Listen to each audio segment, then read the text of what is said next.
competent man. There's something wrong with him. Okay, there's something wrong with him. And when you look at what he's done with Somalia, which is barely a country, they have no anything. They just run around killing each other. No structure.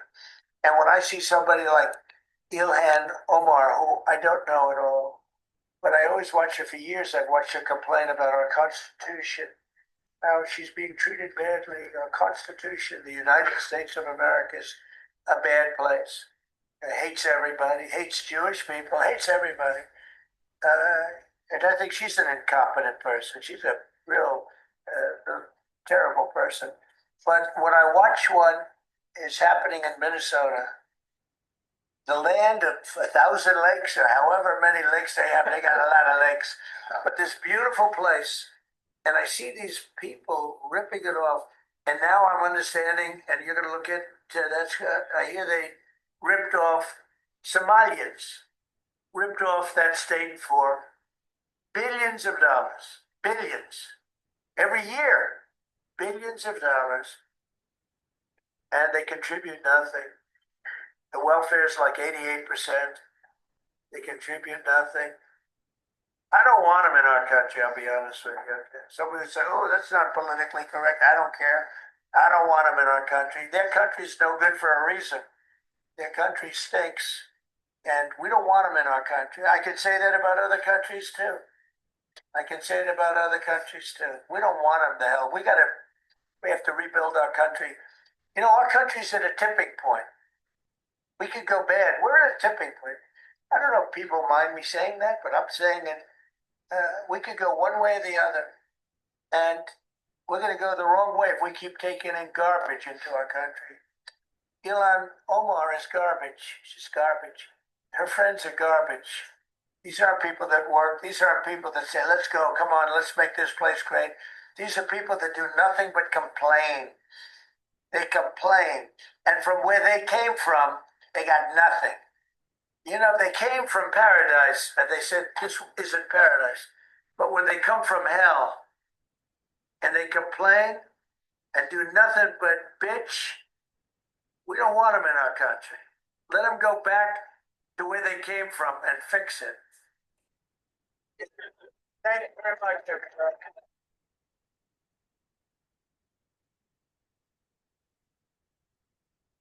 Are you having trouble trying to keep up with your professor? You've got to try Otter. Here's how it works. Let's say I'm in class.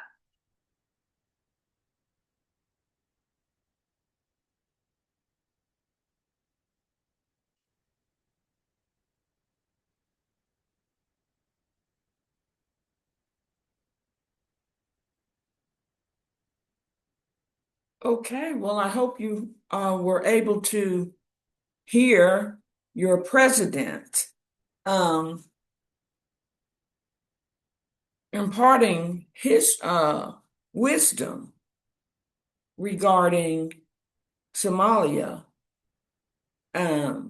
Representative Ilhan Omar of Minnesota, who is Somali American.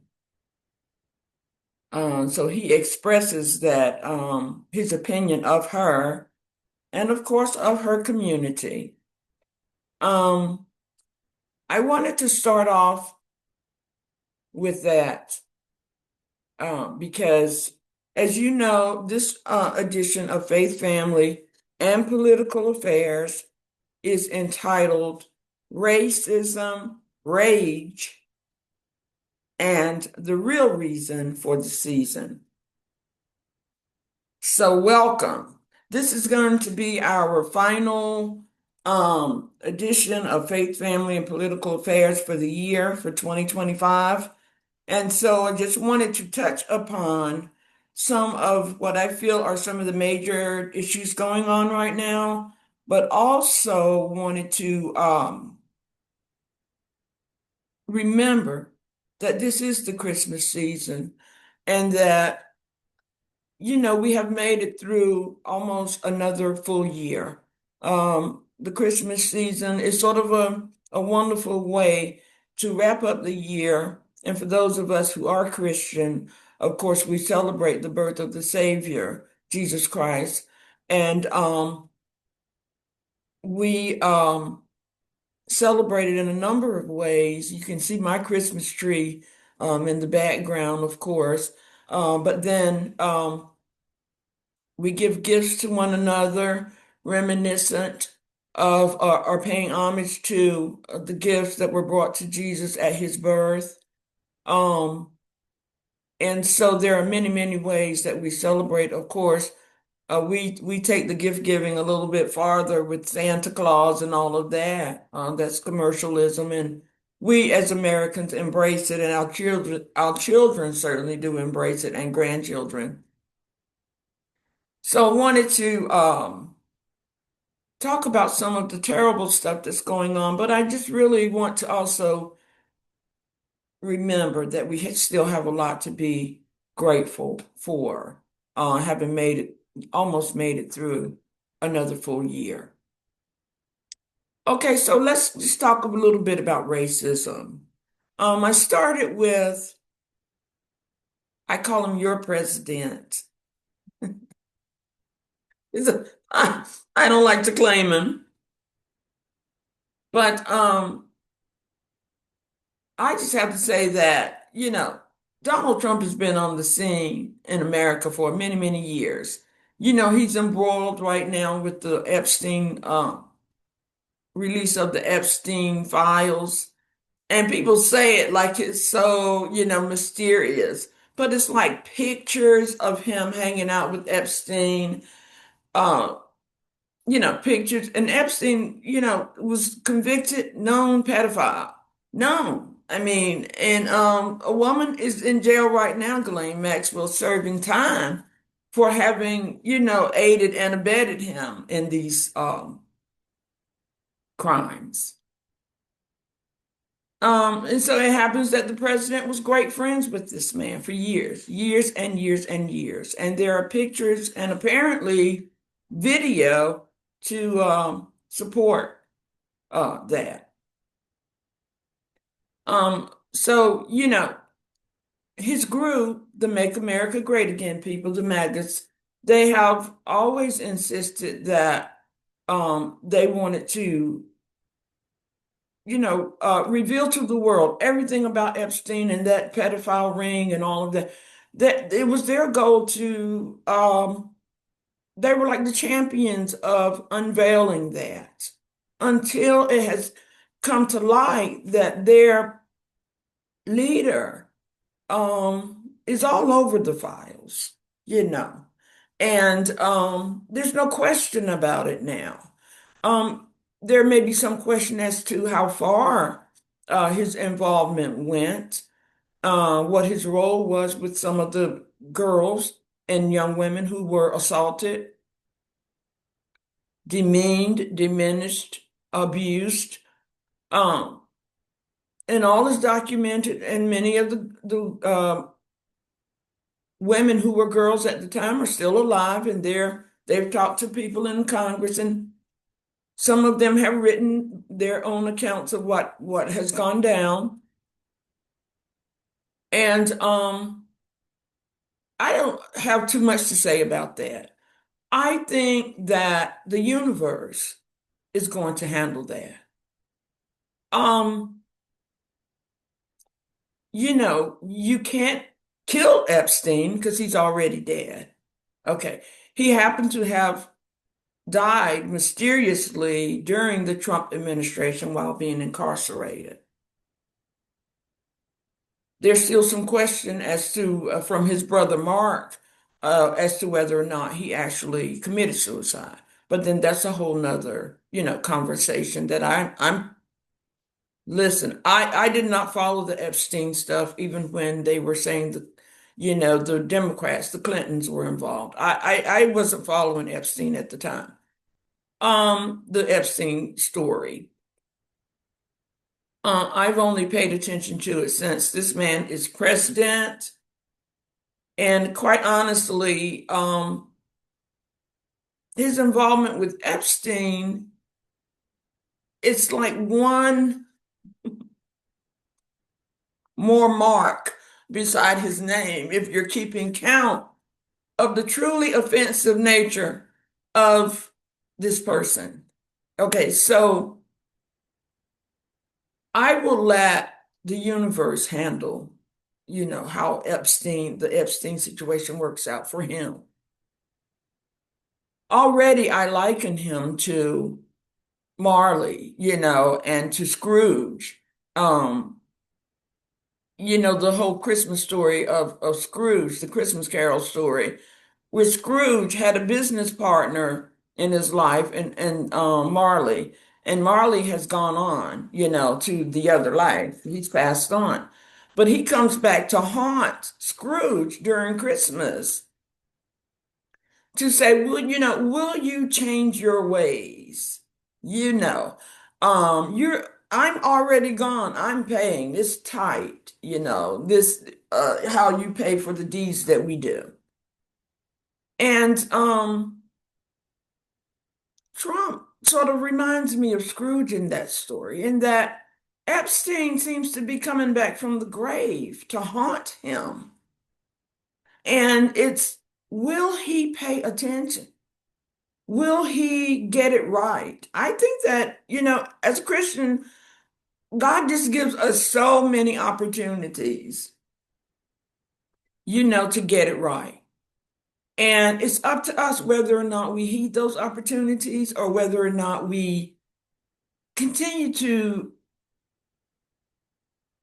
behave as though we have the final say and that we are in charge of everything. And so Trump to me is like Scrooge. And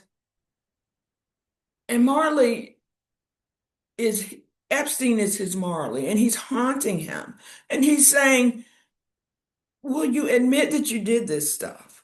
Or are you going to continue to be as belligerent and as insulting to people and as offensive and as racist and as misogynist, all those terms, are you going to do that, or will you consider going another way?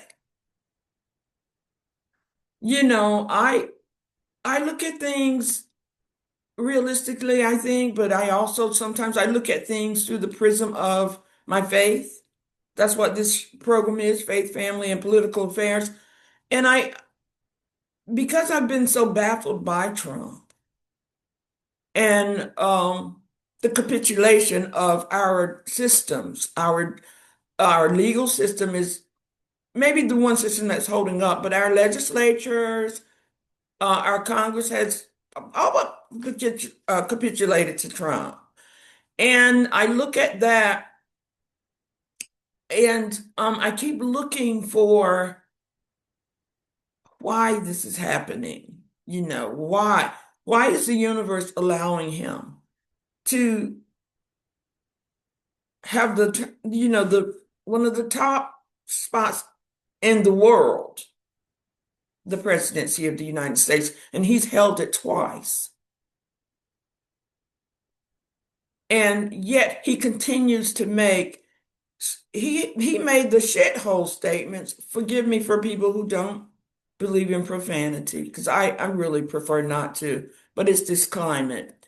He's used that statement before, that term, and he caught some heat for it back in his first term. So you would think that a person would rethink it, okay, revisit it, and not do it again. But instead, he repeats it. Now we have a 2025 version of him referring to countries that are mostly for darker skinned people in the world. We're referring to them as shithole countries. And very specifically to call Ilhan Omar, Representative Ilhan Omar, to call her garbage. And then to say all that are associated with her, the entire community, is such. But then did you listen?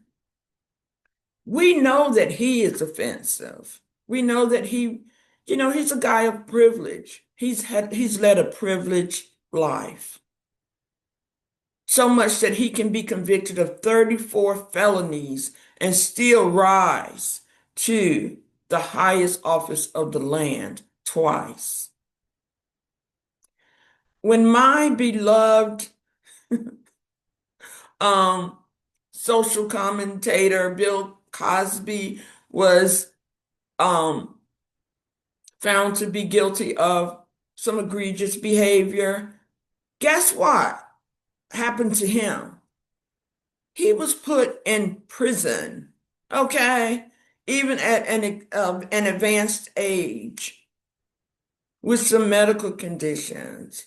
And Bill Cosby was much loved, has been, by so many people. You know, he gave us Fat Albert, the cartoon that we grew up with. He gave us A Different World, The Cosby Show, you know, much beloved. But did he get this kind of grace that Trump is enjoying? Even in the face of the Epstein stuff, he continues to be president of the United States. He has been impeached, but he has not been successfully removed from the office of the presidency. And these impeachments have not humbled him one bit. In fact, they seem to fuel his um, grandiose behavior and his offensiveness, and maybe even his bigotry and his racism. And I continue to ask the question, why is our country allowing it? Beyond that, why is the universe, why is God allowing it? And those of you who follow this broadcast of mine, you know that I very frequently talk about prayer. I believe in the power of prayer. And this whole situation in America has been subject of my prayers for the past, for as long as this man has been in office. In fact, I started on that day that he was inaugurated, because of Project 2025. As they say in the faith community, I had given him over to God then. And so I've been somewhat surprised at what he's been able to accomplish. He was anointed by many, many ministers of the evangelical portion of Christian faith. And he was anointed. They prayed over him and everything when he came into office. However, God does things in his own time. And I just wonder, is he giving this man a chance, an opportunity to get it right, to change? But right before the world, this man is saying, I will not change. We are all witnessing, his refusal to change.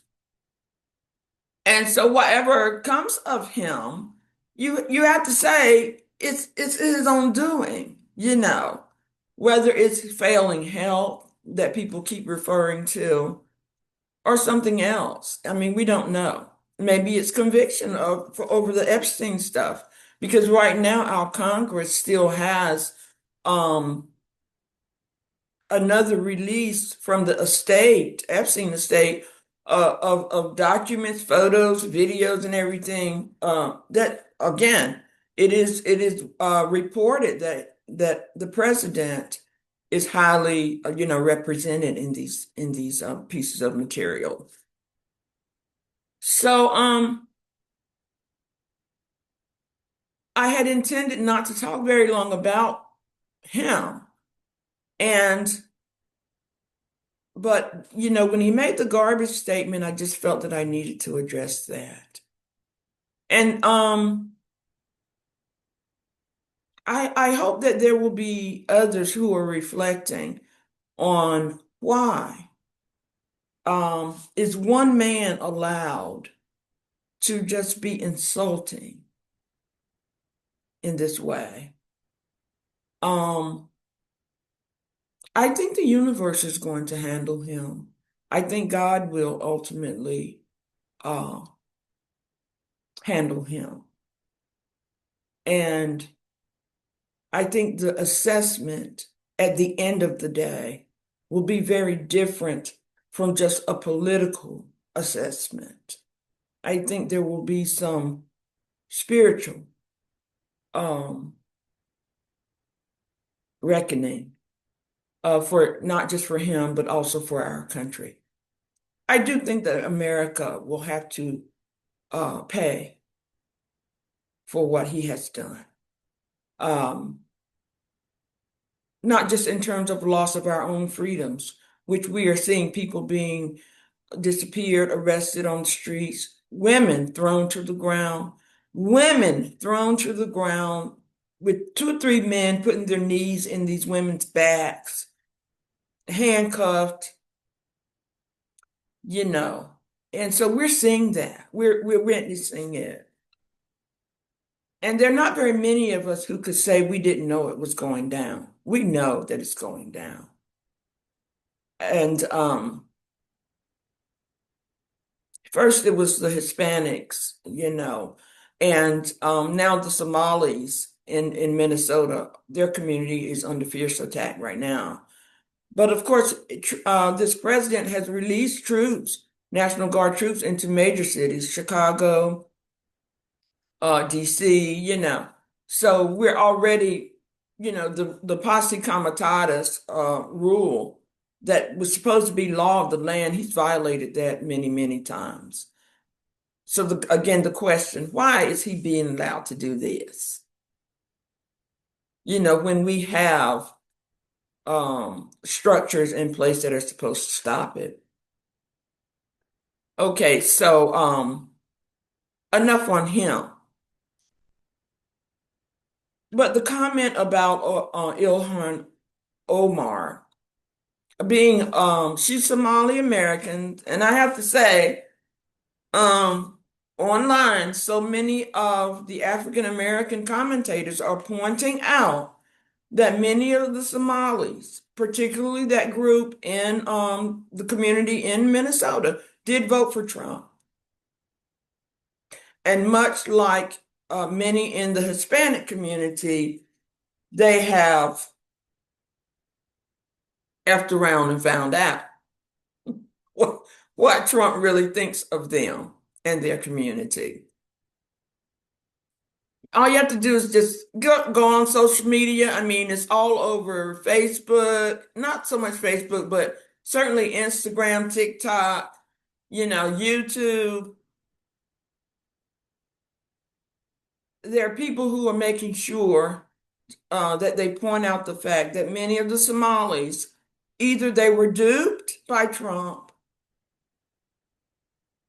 We just do not understand it and I say we, it's African American.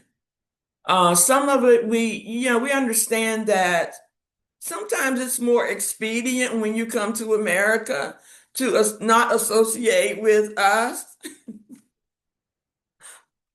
I'm sorry, but it's a temporary thing. If you're brown, if your skin color looks anything like me, you might be able to assimilate for a minute with the other culture, with the greater culture, the larger majority culture, but ultimately you will understand the prejudices that exist, that are real. We don't make this stuff up. The Voting Rights Act of 1965, Brown v. Board of 1954.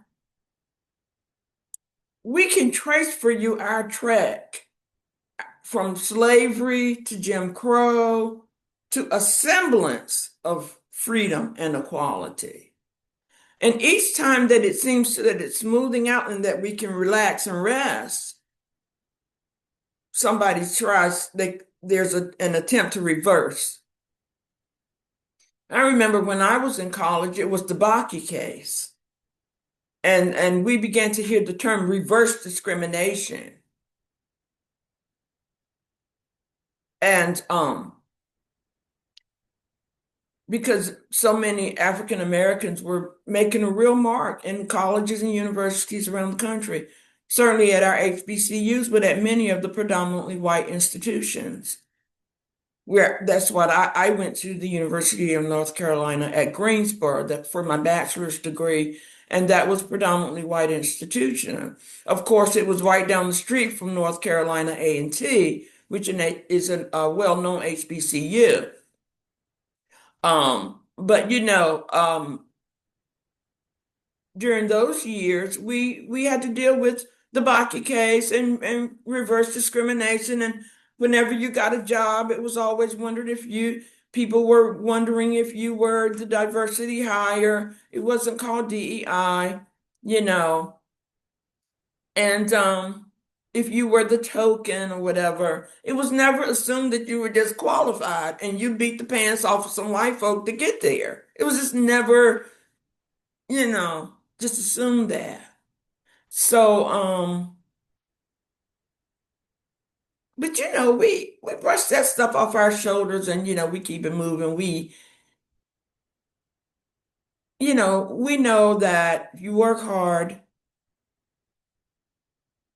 you qualified, you go in the place despite what people say, you go in the place, you do your best. Okay, you know. So, I wanted to start out this edition with a conversation about racism because after President Barack Obama was in office for 2 terms, so many people thought that racism had been cured in our country. And certainly we made some great strides, but how quickly it is being turned back and how viciously this president is behaving. And if you will notice, when he made the statement about the garbage, about Representative Omar and her community, when he made that statement, the people in the room applauded. You see. So this is indeed a new day. What is acceptable has changed like magic right before our eyes. It is acceptable for the cabinet of the President of the United States to be amused and to laugh aloud when he calls a sitting representative garbage and refers to her community as garbage. None of those people have been removed from office. They are all still in office. And they found his comment to be amusing. And that is where we are in the United States of America today. In the year of our Lord, 2025, fast approaching 2026. So that's my comment about racism. So now we'll move on to rage. That is the title of this edition. Racism, rage, and the real reason for the season. I have to repeat that. On my flyer prepared for this edition, I flipped the MAGA hat upside down, and that was the symbol for me of rage. And I think that why are they so angry? This group of people. Why do they want to relitigate the Civil War?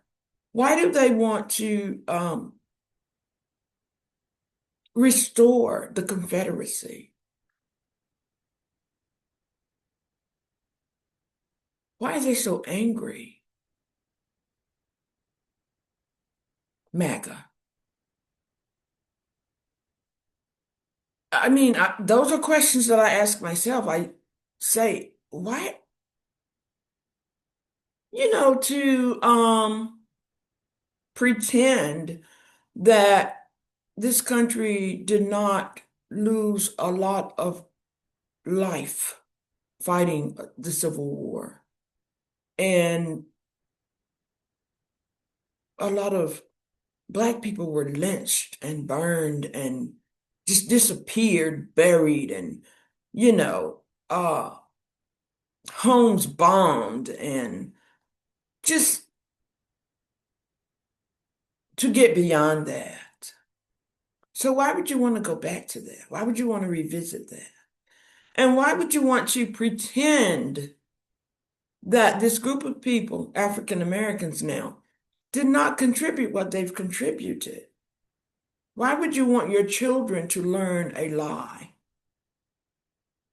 Because we discovered that what you were taught was a lie. Because there was a Black Wall Street, you know. And right after the Civil War, there were Black people in Congress. So, once you know the truth, and then you decide, well, hey, we're going to deny the truth and bury the truth and burn the truth and change the truth, you're teaching your children that it's feasible, that it makes sense to live a lie. And even if you keep your children only in the United States of America, because outside of America, everybody knows the truth. So to me, you're handicapping your children, your own children, by teaching them a lie or not teaching them the full truth. Just this week, it would be funny if it weren't so terrible. This administration declared that all national parks will no longer recognize the Martin Luther King holiday, which they were giving, free passes to people on that day. And they will no longer recognize Juneteenth, which is the day that many slaves in the South learned of their freedom 2 years after the Civil War had ended. So the national parks have been allowing people to enter free on Juneteenth and on the King holiday. And this administration, in its brilliance and its love of unity and harmony and all of the American ideals, has decided that those dates will no longer be free entrance into the parks, the national parks. Instead, guess what? The president's birthday. You cannot make it up. The president's birthday is now, a day of free entrance into the national parks. Here's the thing. As much as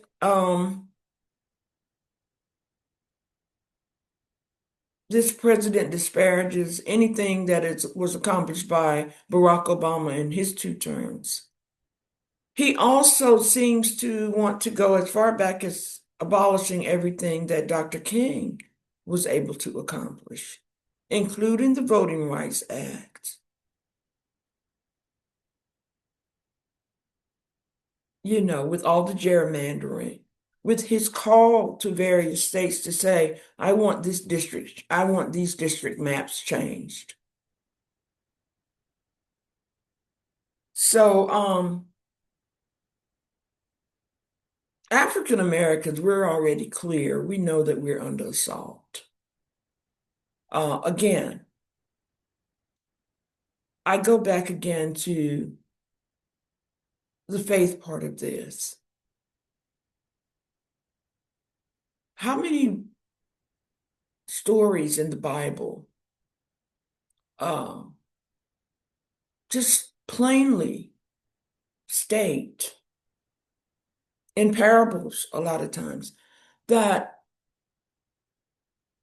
when those who have a lot of power choose to continually demean, diminish, abuse, attack, kill, murder, disappear those who do not have power, God will step in. God will fight that battle. You remember that Moses before the Pharaoh, let my people go. MAGA people, they just insisted they're Christians. I wonder if they forget. God is for the person without the power, without the money, because that's where God has an opportunity to show who he is.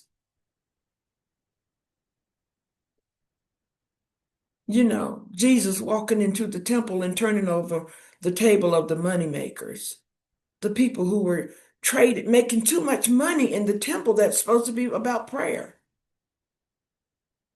And look at all the money these people are just making while they steal livelihood, the livelihood from working class people.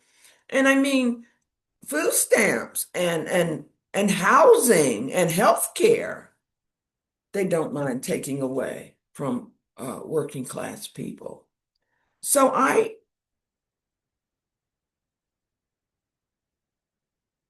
pay attention to the universe.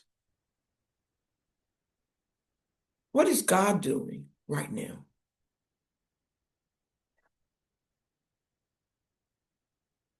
Because they can fool around and find out. They can fool around and find out who God is.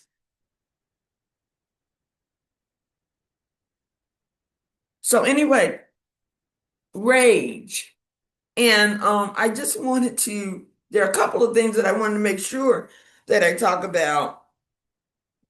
Megyn Kelly, oh my God, I had to just mention her. Why is Megyn Kelly so mad at Black women? Megyn Kelly, for those of you who may not know it, um, used to be a respectable journalist. I never followed her career, but she was pretty prominent. And Trump even attacked her a couple of times. He didn't like her because she was very much, a serious journalist. And I guess he scared her so bad. He scared her straight to MAGA. And now she's like a MAGA mistress. I mean, she's like, whatever they do is okay with her. But her latest thing is to attack Black women, especially Michelle Obama. But she has attacked the sports caster Jemele Hill. Um, she has attacked Kamala Harris. And she doesn't say the nicest things. She gets very personal. She talks about makeup and our hair. And Megyn Kelly needs some Black women friends. I'm sorry.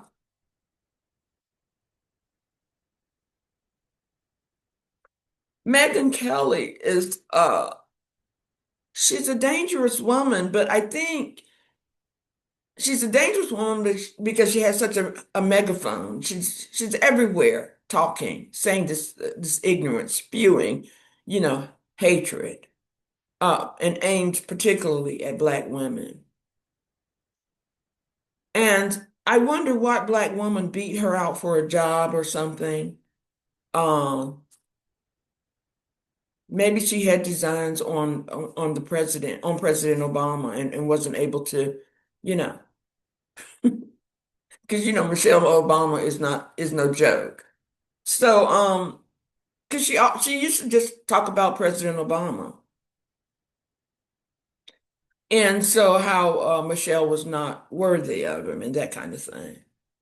And so it feels very personal for her. And I have to say that, for many public figures, and this has gone back to the 80s, the way that they make their bones, so to speak, the way they become more famous is to attack Black women, prominent Black women. They know that if they can single out and say something really ugly about a Black woman, then others, that makes them look tough to some people. And so that's what they do. I remember Sister Soldier was attacked that way when she was very prominent. That was in the late 80s. She was attacked, and people were able to become more well known and more likable because they were bold enough to attack her. She's a very strong activist for the Black community. Then Sister Soldier, look her up, Google her name. But she was attacked. Whoopi Goldberg has been attacked. Remember when she did The Color Purple? Everybody was not receptive of that, of the theme of that movie. Young girls being assaulted by people in their families. Which isn't it odd how that has come back around with the Epstein stuff? Young girls being sexually assaulted. That was one of the themes of The Color Purple. Google that. That brought Whoopi Goldberg and Oprah Winfrey to prominence,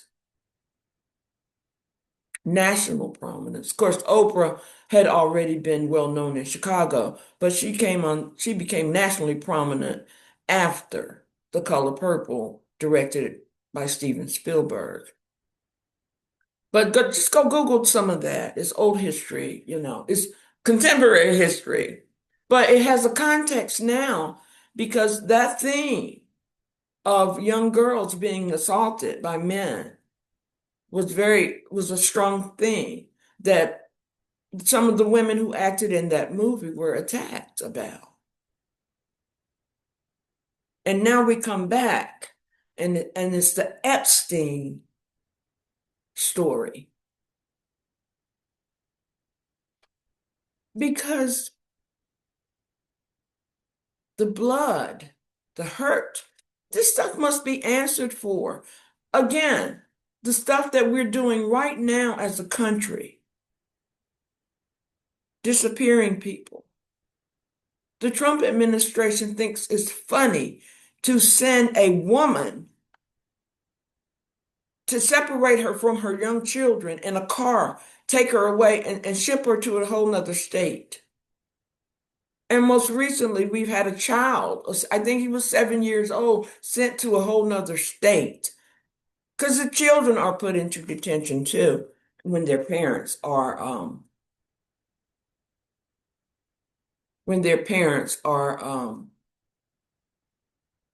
held into and taken into detention. The children are also sometimes put into detention. So that is my comment on the rage piece. Why are these people so angry? They remind me of, you remember the term road rage? When a person is just on the road and somebody pulls in front of them without signaling and they get a gun out and shoot into the car. I mean, this is a response. This is the extreme nature of the response of the MAGA people. And now they have a dilemma because Trump is all over the Epstein files. They have a dilemma. So Marjorie Taylor Greene is now fighting with Trump publicly. Many of the commentators, Mark Levine and Megyn Kelly, they're all kind of out there fighting with one another. Praise God. Again, the universe will handle some of this. These attacks, now they're fighting among themselves. And the rest of us are like, hey, let's order some more popcorn because this movie is about to get really, really good. So anyway, now, I did want to just mention some people who are doing some excellent, excellent work around birthright citizenship and the 14th Amendment. Because this administration has also made an attempt to get rid of um, birthright citizenship.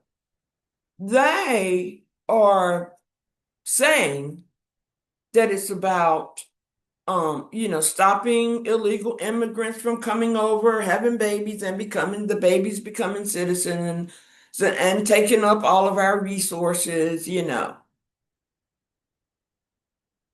Birthright citizenship, please look it up. Please Google it or ask Siri about it.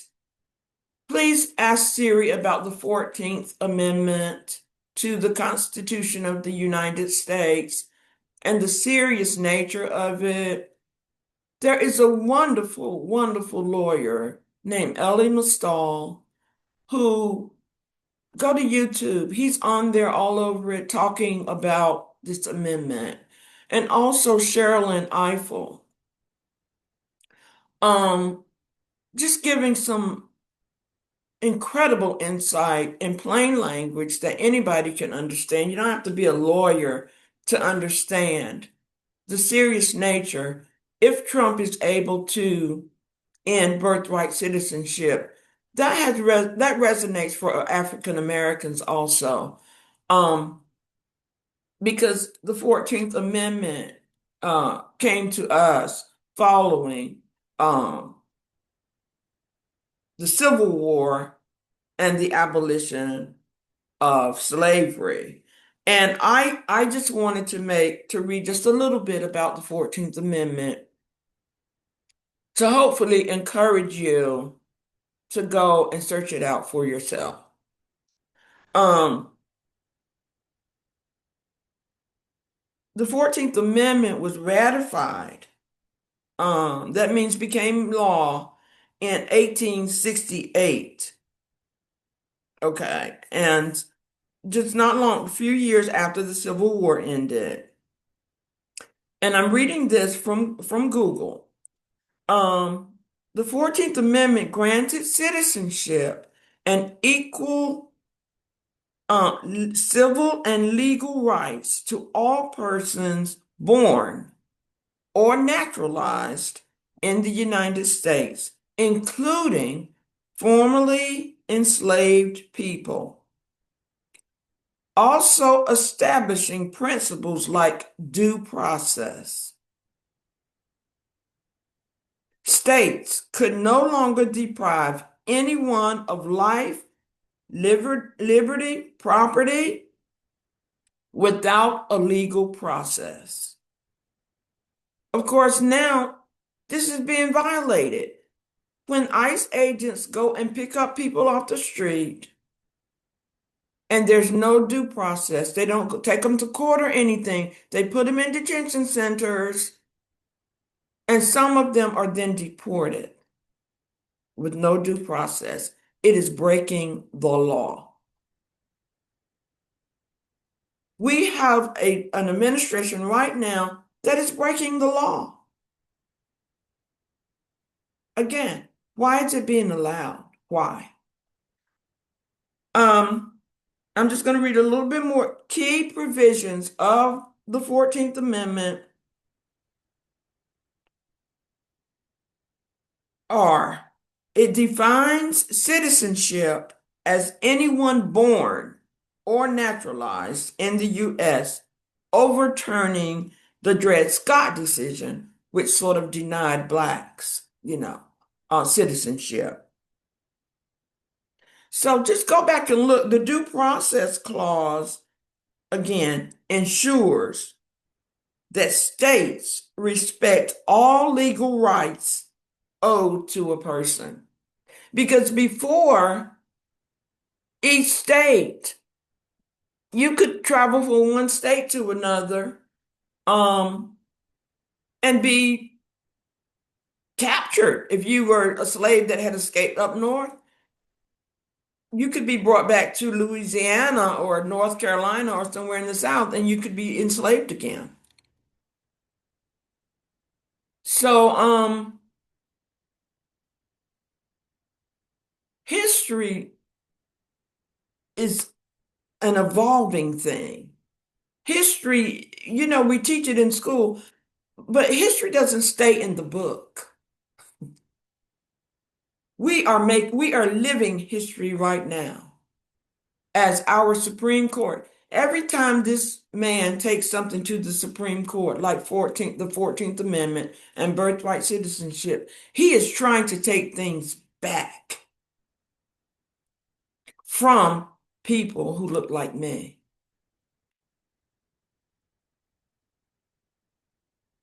I personally do not believe that God will allow it. I think he's messing with God right now. And I don't think he understands that. And God is a defender of the downtrodden. He is a defender of the downtrodden. Come unto me, all ye that are laden, burdened, and heavy laden, and I will give you rest. That is scripture. That is God reaching out to those who feel they have nowhere else to go. So when you leave people homeless, you leave people without food, you leave people without medicine, medical care, you're not just messing with them. And I think, again, they're in for their fooling around and finding out moment. I don't know how it will play out for the country again. And I don't know how it will play out for Donald Trump. But he must understand who he's messing with. And those people who cry out to God, those people, the children of God, the people who believe in God,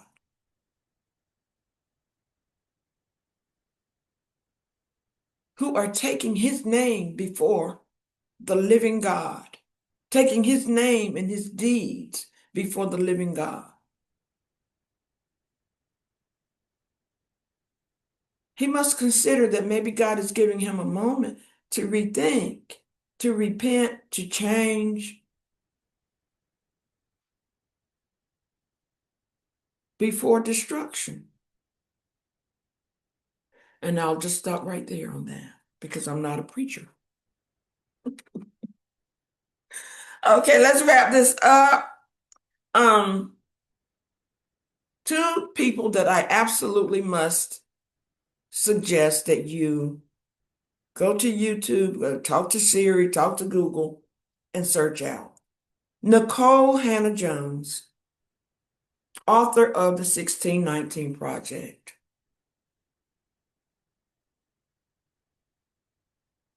Words cannot express what she means to the country right now, to the history, the preservation of history, the evolution of understanding of the history, and of course, for the African American experience. The 1619 Project documents, explains, explores when the first um, ship landed in America with slaves. That was 1619, and she points out that that was before the Mayflower. Okay, so I think the Mayflower was 1620, but 1619. So anyway, her project is fascinating, but beyond her project, her just having her talk about what's going on right now and putting context to it and explaining it in ways that are understandable. You can go to YouTube. She's on there. If you just Google her name again, Nikole Hannah-Jones, 1619 Project. Um, there's a powerful interview that she did with busboys and poets. Um, just Google that and or go to YouTube and type that in and make some time because in this day and age you can't say you don't know stuff because the information is right there at your fingertips. All you have to do is search it out. And you can do it in the privacy of your own home, and no one has to know that it unless they're, of course, like my things are, all of my stuff has been hacked, so they know what I'm doing, whoever's hacking it. But you can just Google and you can search this information out for yourself. You don't have to wait to be taught in school. Okay. So look for Nicole Hannah Jones. And then Jasmine Crockett, representative from Texas. You know, she just announced that she's running for the Senate, the U.S. Senate, from Texas. And she has a long, hard road ahead of her. If you have not heard the name Jasmine Crockett, representative, you have been asleep and you need to wake up. But Jasmine Crockett is running for Senate, and I send out all of my prayers and well wishes, and I hope that she um, is victorious and wins that spot. Um, because her voice is a voice that is much needed on the national level. Her courage is much needed. Her perseverance is much needed right now. Um, the attacks on her have already begun. I think she announced early in the week, last week. Um, and I'm sure after watching, she was a participant in Kamala Harris's campaign, going all around the country to help that campaign. So she is no stranger to attacks. She's prepared, she's ready. But that doesn't mean that prayer, sending out those good prayers for her well-being, um, is not a good thing to do. So let's do that. Let's remember to do that. Remember her name. Remember her aspirations. Pray prayers of protection, and that kind of thing over her. Um, and so I think I will leave it there. Um, Now, for the real reason for the season, again, find some time uh, with all that's going on, find some time to enjoy your family. I was able to make snowman with my two granddaughters um, when it snowed here a couple days ago. That was absolutely fun. And we had a great loss when their grandfather passed away a few months ago. And so it's wonderful when we have some time, some happy time together. We just had a family member celebrate her birthday, so that was fun. And I just want to suggest to everyone, just find some time to do the things that make you happy. Um, and some of the stuff in the news, it feels like it's at your door, if you watch news the way I do. But it's not. And God is still in control. And remind yourself of that.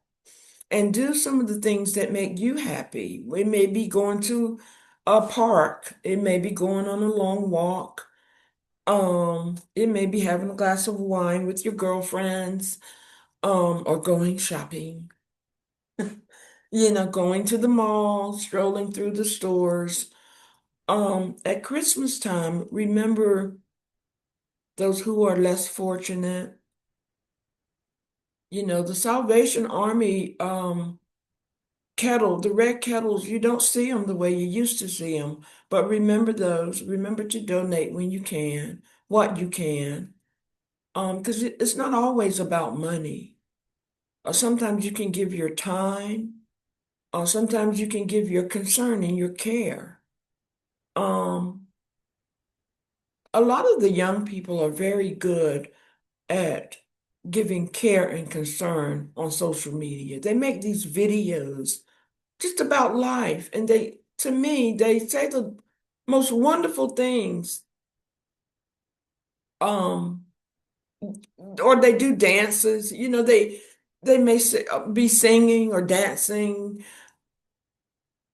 but they make moments, you know, um, of happiness, you know. So do whatever you can to take care of yourself. Enjoy the Christmas season. Um, I always have my movies that I watch. I watch The Miracle on 34th Street every year on Thanksgiving Day because of the Macy's parade. I have my traditions. Um, and then I watch Christmas Vacation with Chevy Chase, that crazy movie. And A Christmas Carol down. As we get closer to Christmas, I have a list. Jingle All the Way with Sinbad and Arnold Schwarzenegger. Um, so do the things that make you happy. Love on your family. Pray for people who are being detained. Don't turn away and not do anything because you never know when it will be somebody that you know. And wrong is wrong, whether it's done to someone you know or who you don't know. What pains me, and I pray about it all the time, is the little children who are separated from their parents. Sometimes their parents are snatched right out of the cars in front of them, and their mamas are knocked on the ground. They witnessed this. And sometimes they're taken to detention, the children. And I always think about how no one ever goes back after they've done these things to say to the child or to the parents even, we're sorry. We were wrong. We should not have done that. If you've ever been wrongly accused of a thing, um, you will understand what I'm talking about. Um, when no one ever comes to say, we shouldn't have said that, we shouldn't have done that to you, we were wrong, we're sorry. When no one ever says that, much like the comments that the president, he continues to make about Black women, low IQ, he calls us. Because when he calls Jasmine low IQ, or he calls Ilhan Omar garbage. Lisa Cook, he was attacking her for a while of the Federal Reserve. He's been attacking Letitia James. Low IQ, he says about Black women and women of color. And the of color piece, I just really, specifically, he attacks Black women. I don't know what that's about. But he never comes back to say, I shouldn't have said that.